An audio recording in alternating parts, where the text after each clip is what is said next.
चावल खा जाती है, भात नहीं खाती है। चावल नहीं भात। कौन सा चक्की का आप आटा खाती है? चक्की से याद आया कि मेरा गाना आया था, तोरा ससुरा में जाके हम कीनब जमीन और वही जब चलाए आटा चक्की के मशीन। बाप रे बाप। हाँ, कौन सा चक्की का आटा, कौन सा आटा खाती हैं आप? आशीर्वाद। बाप रे बाप, बड़ी ब्रांडेड खाती हैं, तब ब्रांडेड शरीर भी है ना जी, हट्टा कट्टा है। अगर लड़ाई झगड़ा होगा तो दूगों को यूं ही चाप देगी।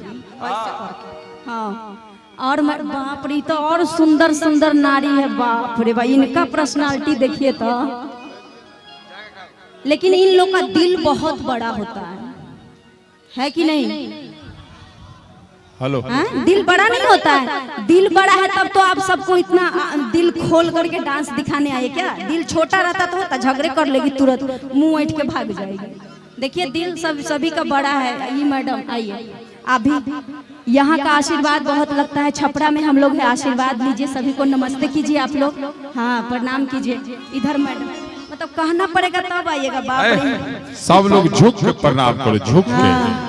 पतरे है लेकिन खतरे है ये। हाँ, एक गाना मेरा आया था कि दौड़ दे उखाड़े बाकी आ गौर दे चाहिए आ जिला सिवान वाला।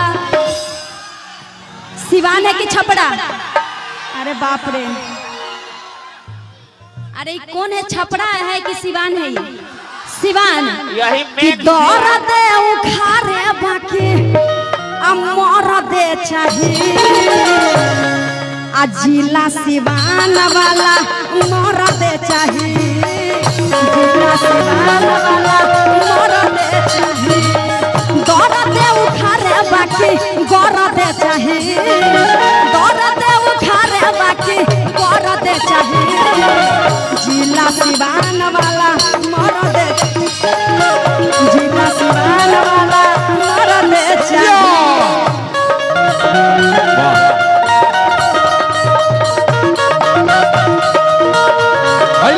असगर भैया, असगर भैया, मुन्ना क्या हो? अरे झूठ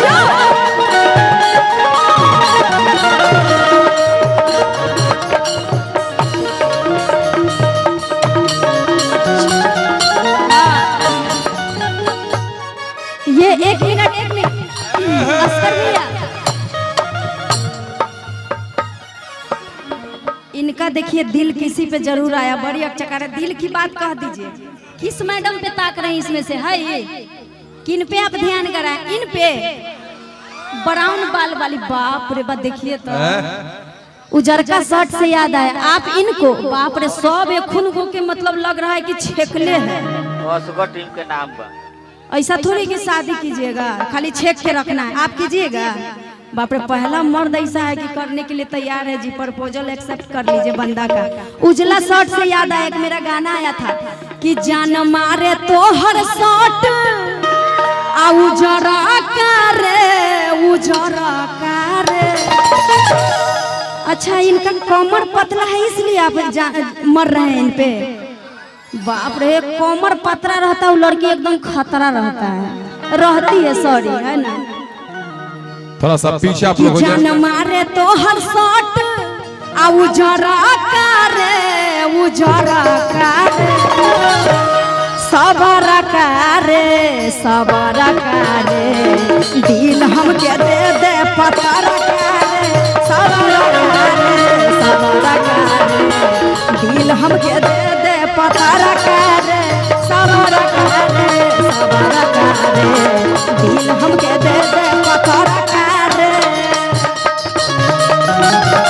चीज बड़ी है मस्त, चीज बड़ी है मस्त मस्त, चीज बड़ी है मस्त, नहीं तुझको कोई होश हो, नहीं तुझको कोई होश हो,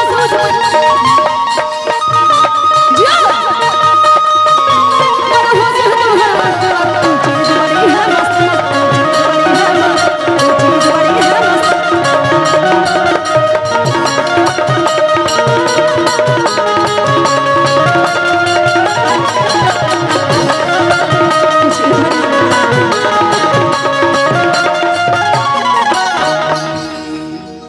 अरे कि मधबो से मीठता है ज्यादातर गाना में कहता है कि लड़किया के बोली मीठ लागता है, लेकिन लड़कन सबका भी बोली कोयल से कम नहीं है। सुनने वाले का कान होना चाहिए, है ना जी। लड़कन सबका बोली खराब होता है, कितना लड़की तो फोन पर बतियाते बतियाते पागल हो जाती है, भागने तक के लिए तैयार हो जाती है लड़कन साथ है। हाँ, लड़किया कहतरी कि मधबो से मीठता हार अब बोली बा, अब बोले लत लागत दिल में अब गोली बा, आते हाइट में बाड़े अब बड़ी बड़ा कारे, बड़ी बड़ा कारे।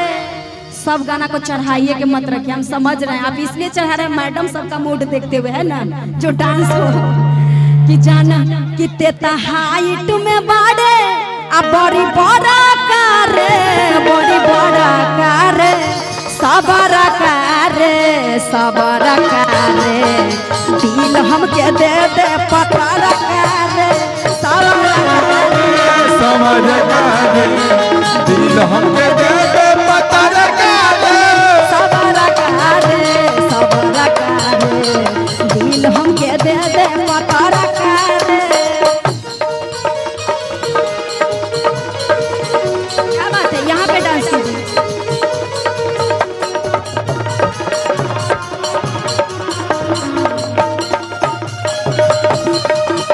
अरे जियो जियो।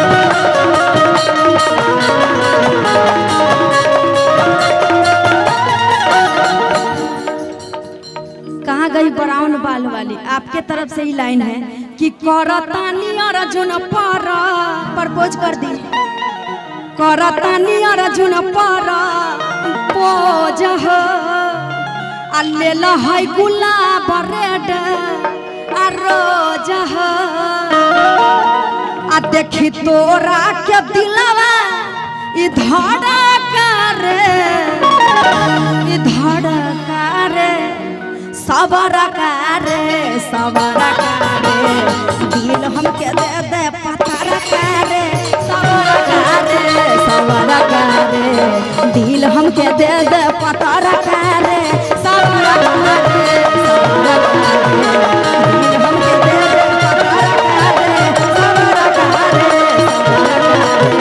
दिल हमके दे दे पत्थर। वाह। अच्छा, ई मैडम को पसंद करने वाले एक ठो मिल गए। ई मैडम लाल वाली नहीं है, मंगवा दो पियल लाल पड़ी। लाल से याद आया, एक मेरा गाना आया था रितेश जी के साथ, अरे कि अरे सुंदर रतन बारू अतहरो न जोर बा। लड़का सबका मर्दाना सबका यही भाव रहता है। दाल भात चटनी पर चोखा दे। आलम राजी अब चले आएंगे मंच पर।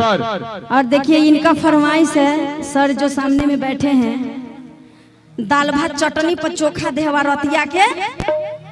बाप रे, आगे का भी इनको याद है, रतिया के मौका दे। लड़किया कहतरी निशु कि फोन पे बात मत करो, डायरेक्ट मिलो। लड़किया कहतरी कि फोनमा पर न ढेर देर बात कर, आया बया लभर मुलाकात कर। लइकवा कहता कि ना हो, बड़ी पिटा जा तब का होई, गधा के मार मारे ले सर। कितना लोग पिटाता यूट्यूब पर देखता, नहीं कहीं हमरो हुए हाल हुई तब बा भाई से कुटवा देबू तब। लइकिया कहता कि रख हम पे भरोसा अन्ना धोखा दे हो। त लइका कहता कि त का देबू, धोखा ना देबू त का देबू। लइकिया कहता कि दाल भात आ चटनी पर चोखा दे हो, आ रतिया के हम कहा दे हो, आ रतिया के हम कहा दे हो, आ दाल भात चटनी पर चोखा दे हो, आ रतिया के हम कहा दे हो।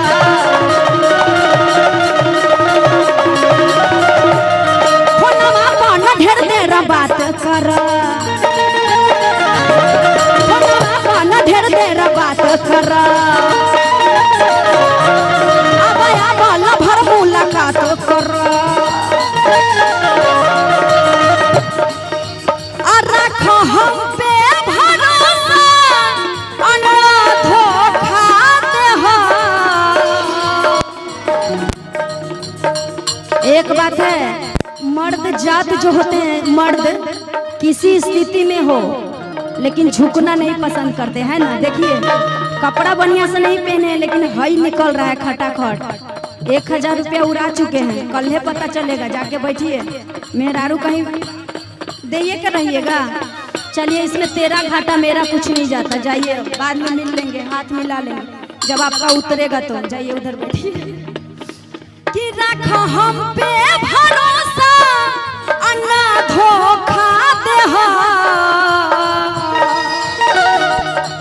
दाल भात चटनी पर चोखा दे हो, रतिया के हम कहा दे हो, रतिया के हम कहा दे हो।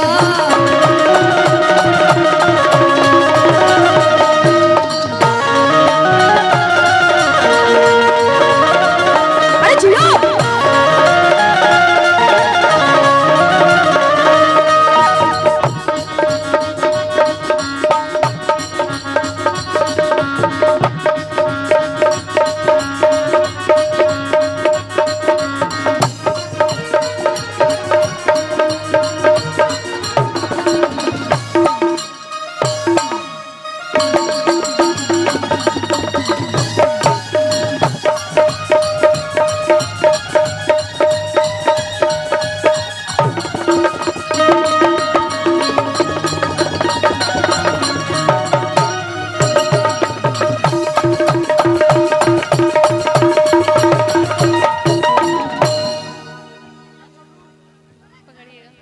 हेलो।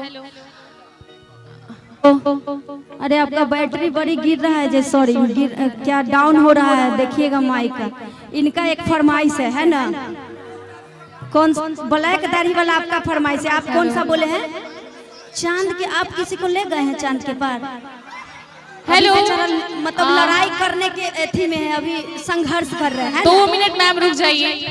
आप सभी के बीच में भोजपुरी इंडस्ट्री के बहुत ही जाने माने कलाकार, स्वागत आलम का राज नाम मैम बोलिए। मैम आप ही बोलिए। आप बोलिए, आपको बोलने की जरूरत है। हमारे आलम सर का एंट्री आप सभी के बीच हो गया है, तो प्लीज आप लोग से रिक्वेस्ट है, सर के लिए एक जोरदार ताली बजा दो प्लीज। ऐसे नहीं, बताओ इतना ही लोग लगता है एंजॉय कर रहे हैं। मेहंदी लगाए हो आप लोग,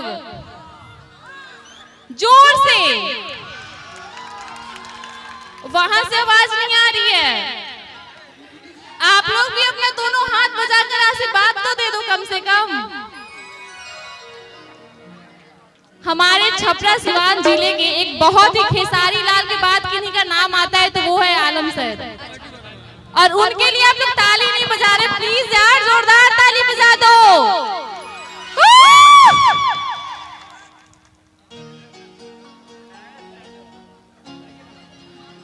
तो मैं सर से बोलना चाहूंगी आप सभी के बीच